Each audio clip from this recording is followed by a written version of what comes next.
హైదరాబాద్ నగరాన్ని traffic free నగరంగా తీర్చిదిద్దే ప్రయత్నం చేస్తున్నామని సీఎం రేవంత్ రెడ్డి తెలిపారు. సిగ్నల్ ఫ్రీ సిటీగా హైదరాబాద్ను మారుస్తామని చెప్పారు. పార్లమెంటరీ స్టాండింగ్ కమిటీ సమావేశంలో రేవంత్ రెడ్డి కీలక సూచనలు చేశారు. ఆధునీకరణ, పట్టణీకరణతో భవిష్యత్తులో మరిన్ని కొత్త సవాళ్లను ఎదుర్కోవాల్సి ఉంటుందని స్పష్టం చేశారు. పెరుగుతున్న పట్టణ జనాభాకు అనుగుణంగా మౌలిక వసతులను అభివృద్ధి చేయాల్సిన అవసరం ఉందని తెలిపారు. అండర్ పాస్, సర్ఫేస్, ఎలివేటెడ్ అనే 3 లెవెల్ విధానాన్ని తీసుకురావాలని నిర్ణయించుకున్నట్లు వివరించారు సీఎం.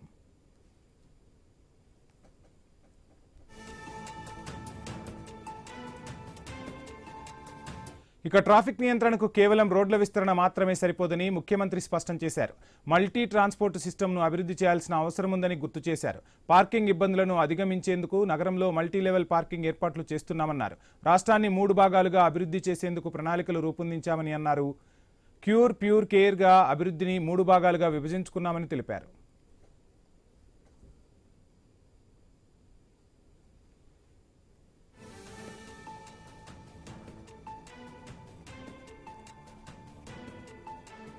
ఇక outer ring road CURE services సెక్టార్గా గుర్తించామని సీఎం రేవంత్ రెడ్డి అన్నారు. ఔటర్ రింగ్ రోడ్డు బయట, రీజనల్ రింగ్ రోడ్ లోపల ఉన్న ప్యూర్ ఏరియాను మ్యానుఫ్యాక్చర్ సెక్టార్గా గుర్తించామని చెప్పారు. రీజనల్ రింగ్ రోడ్డు బయట ఉన్న రేర్ ఏరియాను అగ్రికల్చర్ సెక్టార్గా గుర్తించామని అన్నారు. నగరంలో కాలుష్య నియంత్రణకు చర్యలు తీసుకుంటున్నామని స్పష్టం చేశారు.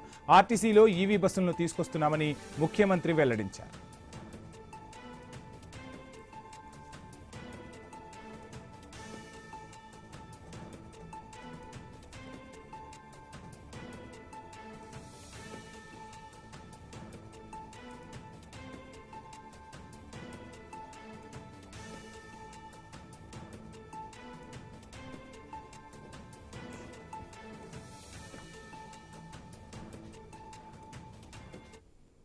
ఇక హైదరాబాద్ నగరాన్ని ట్రాఫిక్ ఫ్రీ నగరంగా తీర్చిదిద్దే ప్రయత్నం చేస్తున్నామని సీఎం రేవంత్ రెడ్డి తెలిపారు. సిగ్నల్ ఫ్రీ సిటీగా హైదరాబాద్ను మారుస్తామని చెప్పారు.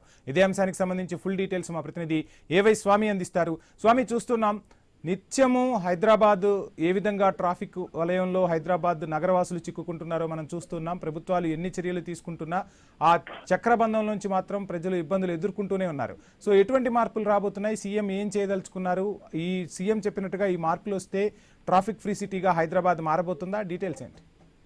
అంటే హైదరాబాద్ లో ఈ నగర అభివృద్ధికి సంబంధించి పార్లమెంటరీ స్టాండింగ్ కమిటీ సమావేశమైంది. సమావేశంలో వివిధ శాఖలకు సంబంధించిన అధికారులు, నాయకులంతా కూడా పాల్గొన్నారు. ప్రధానంగా దీనిలో ఆధునీకరణ, పట్టణీకరణ పేరుతోని భవిష్యత్తులో కొత్తగా ఎదురయ్యే సవాళ్లను ఏ విధంగా అధిగమించాలనేది కూడా ఇందులో ప్రధాన ఉద్దేశంగా ఉంది.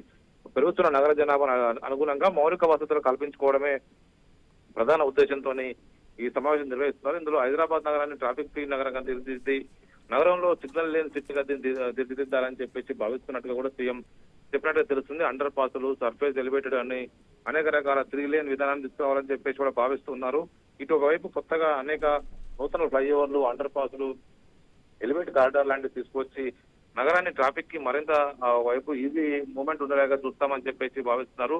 మల్టీ ట్రాన్స్పోర్ట్ సిస్టమ్ అభివృద్ధి చేయాలని చెప్పేసి కూడా భావిస్తున్నట్టుగా కూడా సీఎం స్పష్టం చేశారు. ప్రధానంగా హైదరాబాద్ నగరంలో ట్రాఫిక్ సంబంధించి పార్కింగ్ చోట్ల అనేక చోట్ల పార్కింగ్ ఇప్పటికే చాలా ఇబ్బంది అవుతుంది. చాలా మంది ఫుట్పాత్లు ఆక్రమించారు, పార్కింగ్ రోడ్ల పైన చేస్తున్నారు. దీన్ని ఇప్పటికే సిటీని 3 రకాలుగా హైదరాబాద్, తెలంగాణ వైపు ప్యూరు రేర్ గా దీని నగరాన్ని విభజించి ప్యూర్ పరిధిలో ఉన్నటువంటి నగరం అభివృద్ధికి సంబంధించిన విషయంలో ప్రత్యేకంగా ఔటర్ రింగ్ రోడ్ వరకు ఉన్నటువంటి ఏరియాను క్లస్టర్ గా తీసుకొని మేము అభివృద్ధి చేస్తామని చెప్పేసి కూడా భావిస్తున్నారు. అందులో భాగంగానే ఇందులో వివిధ రకాల ట్రాన్స్పోర్ట్ సిస్టమ్, ఒకవైపు మెట్రోని విస్తరించడం, ఉన్నటువంటి రోడ్లను విస్తరించడంతో పాటు ట్రాఫిక్ వలయంలో నగరం చిక్కుకోకుండా చూడాలని చెప్పి భావిస్తారు. బెంగళూరుతో పాటు అనేక నగరాలు ట్రాఫిక్ కంజెషన్ లో ఎక్కిపోవడంతో కూడా ఓవైపు వాహనదారులు ఇబ్బంది పడుతున్నారు. నగర అభివృద్ధికి కొంత విఘాతంగా కలుగుతుందని చెప్పి భావించే నగరంలో ఈ ఒకవైపు ఆధునీకరించడం కోసం ప్రయత్నం చేస్తున్నామని చెప్పేసి కూడా ముఖ్యమంత్రి స్పష్టం చేశారు. Vamshi, right, thank you Swamy.